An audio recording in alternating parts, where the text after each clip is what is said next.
మీరు మూవ్ చేసి మీ లోపల ఉన్న నెగిటివ్ ఎనర్జీని బయటకు విడుదల చేస్తే నేను చెప్పేది మీ మైండ్ క్యాచ్ చేస్తుంది.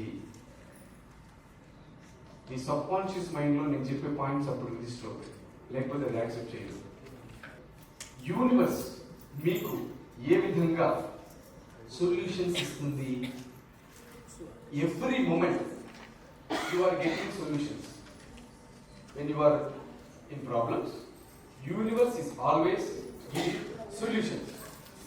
మీరు సమస్యల్లో ఉన్న ప్రతిసారి, ప్రతి క్షణం మీకు యూనివర్స్ సలహాలు ఇస్తూనే ఉంది, సొల్యూషన్స్ ఇస్తూనే ఉంది. కళ్ళు మూసుకుంటే విజువల్స్ వస్తాయి.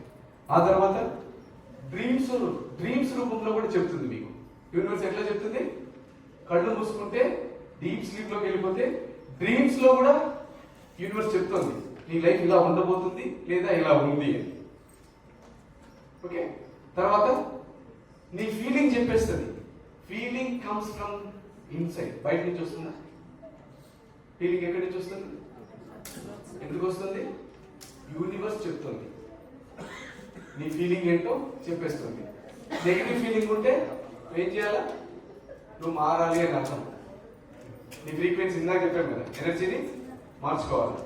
ఆ ఈగోని, ఫియర్ని, డౌట్ని మార్చుకొని ఫ్రీక్వెన్సీలోకి చేంజ్ అవ్వాలి. నెక్స్ట్, కొన్ని బుక్స్ ద్వారా మీకు మెసేజ్ వస్తాయి. మీరు చదువుతున్నప్పుడు బుక్స్లో అబ్బా ఇది ఎగ్జాక్ట్గా ఇది నా పొజిషన్, నా సిచ్యువేషన్ నాకు చెప్తుంది, ఇది నాకు యాక్ట్ అవుతుంది అంటే అది ఎవరు చెప్తున్నారు? యూనివర్సిటీ చెప్తుంది.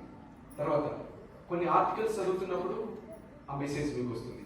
ఈరోజు నేను ఈ పని ఈ విధంగా చేయాలని ఆర్టికల్స్ ద్వారా. వీడియోస్ చూస్తారు, అబ్బా నా ప్రాబ్లమ్స్ తీర్చేవాడు ఎవడరా బాబు అంటే అని విశ్వం మాస్టర్ పాపపోతాడు. ఆ రోజు వీడియో మీరు జీవితంలో ఎప్పుడు చూసాడు, అలాంటి ఒక వీడియో వస్తుంది, దాన్ని చూస్తారు, వెంటనే క్లాస్ వస్తుంది. ఇది కూడా యూనివర్స్ ఇచ్చింది. నెక్స్ట్, మెసేజెస్ రూపంలో మీకు కొన్ని వాట్సాప్లో మెసేజ్లు వస్తాయి కదా, అందులో ఎగ్జాక్ట్గా మీకు సంబంధించిన సిచ్యువేషన్ మెసేజ్ వస్తుంది. అది కూడా ఇచ్చింది యూనివర్స్.